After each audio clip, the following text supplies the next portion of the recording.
What starts here changes the world. I have a few suggestions that may help you on your way to a better world. And while these lessons were learned during my time in the military, I can assure you that it matters not whether you ever served a day in uniform. It matters not your gender, your ethnic or religious background, your orientation, or your social status. Our struggles in this world are similar, and the lessons to overcome those struggles and to move forward, changing ourselves and changing the world around us, will apply equally to all. So here are the 10 lessons I learned from basic SEAL training that hopefully will be of value to you as you move forward in life.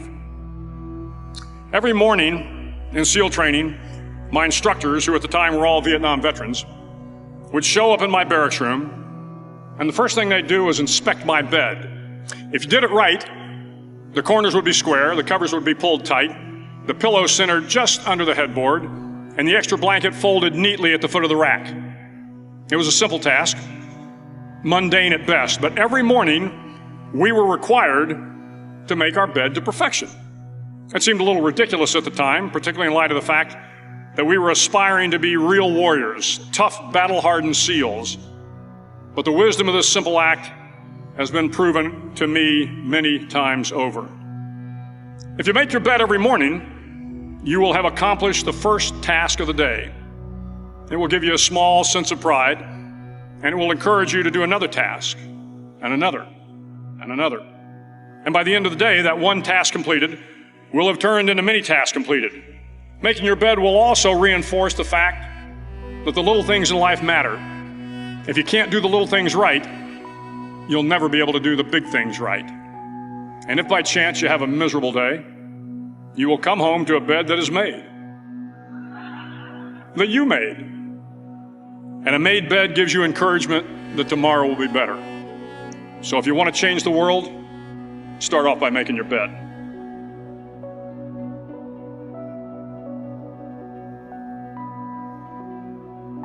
During SEAL training, the students are all broken down into boat crews. Each crew is 7 students, 3 on each side of a small rubber boat, and 1 coxswain to help guide the dinghy. Every day your boat crew forms up on the beach and is instructed to get through the surf zone and paddle several miles down the coast. In the winter, the surf off San Diego can get to be 8 to 10 feet high, and it is exceedingly difficult to paddle through the plunging surf unless everyone digs in.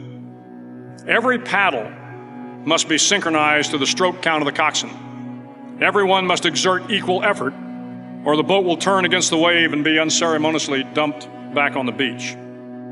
For the boat to make it to its destination, everyone must paddle.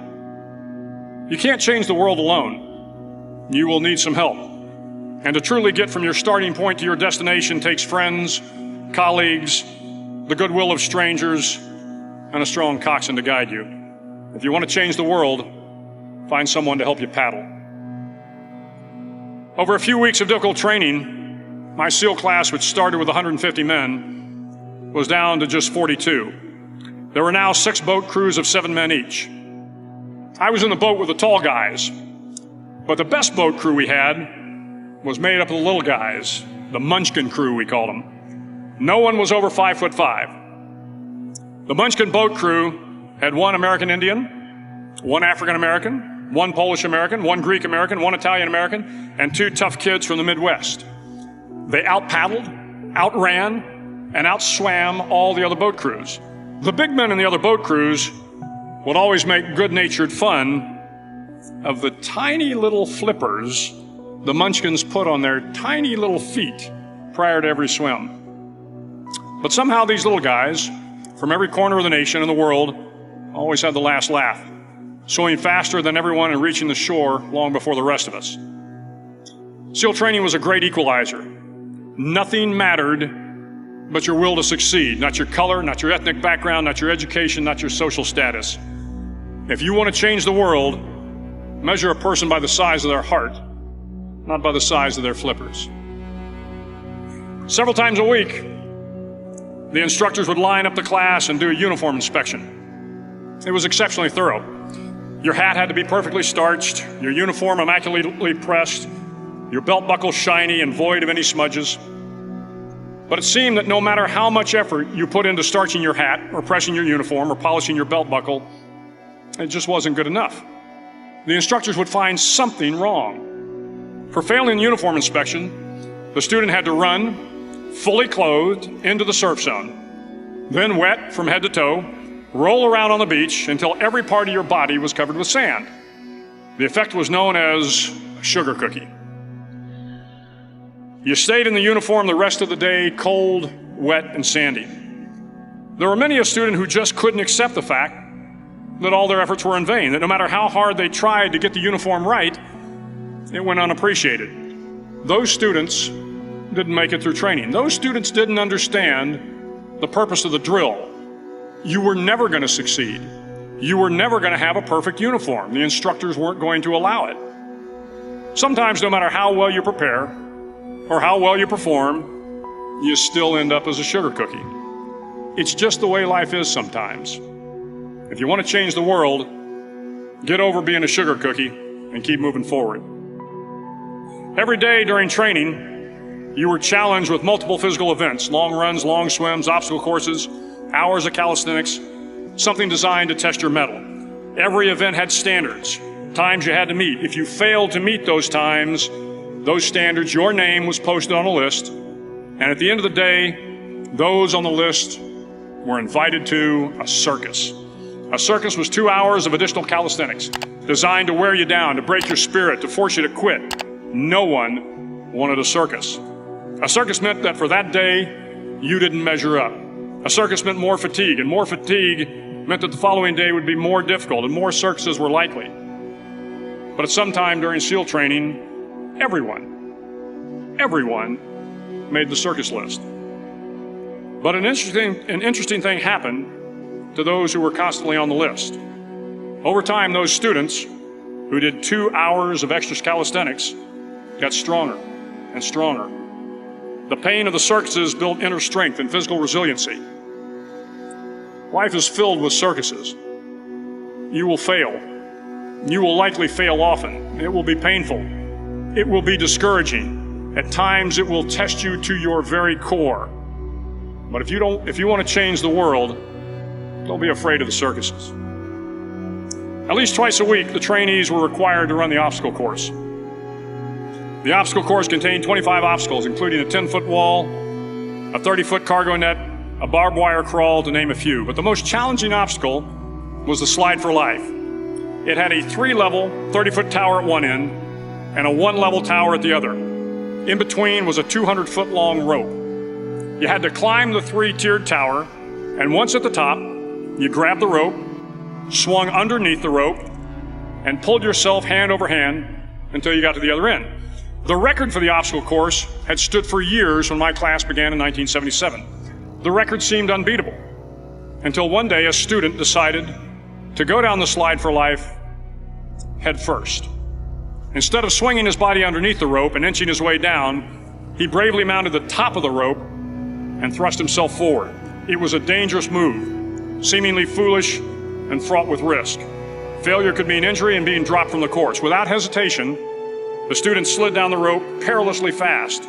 Instead of several minutes, it only took him half that time. And by the end of the course, he had broken the record. If you want to change the world, sometimes you have to slide down the obstacles head first. During the land warfare phase of training, the students are flown out to San Clemente Island, which lies off the coast of San Diego. The waters off San Clemente are a breeding ground for the great white sharks. To pass SEAL training, there are a series of long swims that must be completed. One is the night swim. Before the swim, the instructors joyfully brief the students on all the species of sharks that inhabit the waters off San Clemente. They assure you, however, that no student has ever been eaten by a shark, at least not that they can remember. But you are also taught that if a shark begins to circle your position, stand your ground. Do not swim away. Do not act afraid. And if the shark, hungry for a midnight snack, darts towards you, then summons up all your strength and punch him in the snout, and he will turn and swim away. There are a lot of sharks in the world. If you hope to complete the swim, you will have to deal with them. So if you want to change the world, don't back down from the sharks. As Navy SEALs, one of our jobs is to conduct underwater attacks against enemy shipping. We practice this technique extensively during training. The ship attack mission is where a pair of SEAL divers is dropped off outside an enemy harbor and then swims well over 2 miles underwater, using nothing but a depth gauge and a compass to get to the target. During the entire swim, even well below the surface, there is some light that comes through. It is comforting to know that there is open water above you. But as you approach the ship, which is tied to a pier, the light begins to fade. The steel structure of the ship blocks the moonlight. It blocks the surrounding street lamps. It blocks all ambient light. To be successful in your mission, you have to swim under the ship and find the keel, the center line, and the deepest part of the ship. This is your objective. But the keel is also the darkest part of the ship, where you cannot see your hand in front of your face, where the noise from the ship's machinery is deafening, and where it gets to be easily disoriented, and you can fail. Every SEAL knows that under the keel, at that darkest moment of the mission, is a time when you need to be calm, when you must be calm, when you must be composed, when all your tactical skills, your physical power, and your inner strength must be brought to bear. If you want to change the world, you must be your very best in the darkest moments. The 9th week of training is referred to as Hell Week. It is 6 days of no sleep, constant physical and mental harassment, and one special day at the Mud Flats. The Mud Flats are an area between San Diego and Tijuana where the water runs off and creates the Tijuana Sloughs, a swampy patch of terrain where the mud will engulf you. It is on Wednesday of Hell Week that you paddle down to the Mud Flats and spend the next 15 hours trying to survive the freezing cold, the howling wind, and the incessant pressure to quit from the instructors. As the sun began to set that Wednesday evening, my training class, having committed some egregious infraction of the rules, was ordered into the mud. The mud consumed each man till there was nothing visible but our heads. The instructors told us we could leave the mud if only 5 men would quit. Only 5 men, just 5 men, and we could get out of the oppressive cold.